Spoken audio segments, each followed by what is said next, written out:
Army act में अगर civilians को लाना होता तो इसमें अलग से लिखा जाता। फौजी अदालतों में सिविलियन ट्रायल केस में वजारत दिफा के वकील ख्वाजा हारिस के जवाब में दलाइल मुकम्मल हो गए।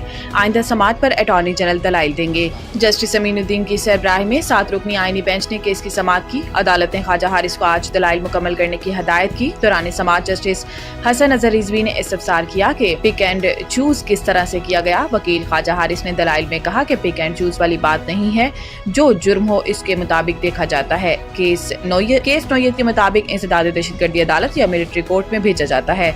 जस्टिस मुसरत हलाली ने रिमार्क्स दिए कि क्या सिविलियन इसके जुमरे में आते हैं। यहाँ पर बात सिर्फ फोर्सेस के मेंबर को डिसिप्लिन में रखने के लिए है। जहाँ पर क्लियर होगी ये सिर्फ मेंबर्स के लिए, वहाँ पर मजीद क्या होना है। जस्टिस हसन अजहर रिजवी ने कहा कि अगर कोई सिविलियन आर्मी इंस्टॉलेशंस पर हमला करता है तो इसका इससे क्या ताल्लुक है। जस्टिस नईम अख्तर अफगान ने रिमार्क्स दिए कि सिर्फ मेंबर्स के लिए है और अगर आर्मी एक्ट में सिविलियंस को लाना होता तो फिर इससे अलग से लिखा जाता। 1973 के आइन में बहुत सी चीजें पहले वाले 2 आइन की चीजें वैसे की वैसे आ गईं। दहशतगर्दी को जड़ से उखाड़ने के लिए जहाद जारी रहेगा। वजीर आजम शहबाज शरीफ ने कहा कि पाकिस्तान के दुश्मन हमारी मुआशी कामयाबियों से खाइफ हैं। दहशतगर्दी को जड़ से उखाड़ने के लिए जहाद जारी रहेगा। वजीर आजम शहबाज शरीफ की ज़ेर सदारत अमन व अमान की सूरत हाल पर इजलास हुआ, जिसमें मुल्क में अमन व अमान के क़याम के हवाले से इक़दामात पर तफसीली ब्रीफिंग दी गई। इजलास में खिताब करते हुए वजीर आजम शहबाज शरीफ का कहना था कि दहशतगर्दों को इबरतनाक शिकस्त देंगे कि वो पाकिस्तान की तरफ मैली आंख से देखने की जुर्रत नहीं कर सकेंगे। पाकिस्तान के दुश्मन हमारी मुआशी कामयाबियों से खाइफ है। दहशतगर्दी के खिलाफ कार्रवाइयों के लिए तमाम इदारों और सूबों की कोशिशें लायक तहसीन हैं। इन्होंने कहा कि दहशतगर्दी के खात्मे के लिए वफाकी हुकूमत सूबों की इस्तेदाद बढ़ाने के लिए ताउन करेगी। तमाम इख्तलाफात भुलाकर दहशतगर्दी के खात्मे के लिए मिलकर काम करना है। सिक्योरिटी फोर्सेस के जवान दहशतगर्दों से नबर्द आजमा और जानों का नजराना पेश कर रहे हैं। वजीर आजम ने हदायत की है कि स्मगलिंग के खिलाफ तमाम इदारे अपनी कोशिशें मजीद तेज करें। इंसानी स्मगलिंग के नेटवर्क के गिर्द घेरा मजीद तंग किया जाए। इंसानी स्मगलरों को कानून के शिकंजे में लाया जाए।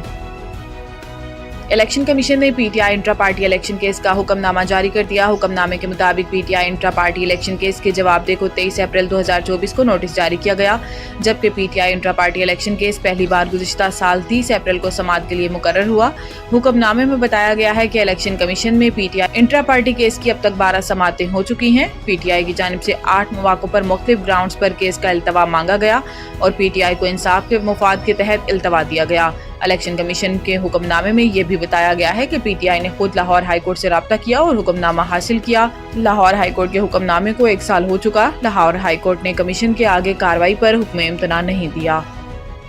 शरह सूद में कमी से इनकार। ट्रंप अमरीकी मरकजी बैंक के चेयरमैन की बरतरफी पर तुल गए। अमरीकी सदर डोनाल्ड ट्रंप ने सेंट्रल रिजर्व बैंक के चेयरमैन जेरोम पावल से शदीद तनकीद करते हुए कहा कि इनकी बरतरफी में ताखीर नहीं होनी चाहिए। जेरोम पावल शरह सूद कम करने की सदर ट्रंप की बात मानने से इनकार कर रहे हैं, जिस वजह से सदर ट्रंप ने इन्हें शदीद तनकीद का निशाना बनाते हुए इनकी बरतरफी का इरादा जाहिर किया है। जेरोम पावल का कहना है कि ट्रंप इंतजामिया की तिजारती पॉलिसियाँ खास तौर पर भारी टैरिफ अमरीकी मईशत पर गैर मामूली असर डाल रही है और फेडरल रिजर्व बैंक को दुहाइयों से कभी ऐसी सूरत हाल का सामना नहीं रहा।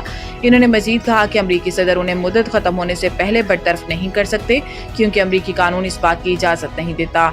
जेरोम पावल को पहली बार 2018 में सदर ट्रंप ने ही फेडरल रिजर्व का सरबराह मुकर्रर किया था और तब भी ट्रंप उनसे नाराज ही रहते थे।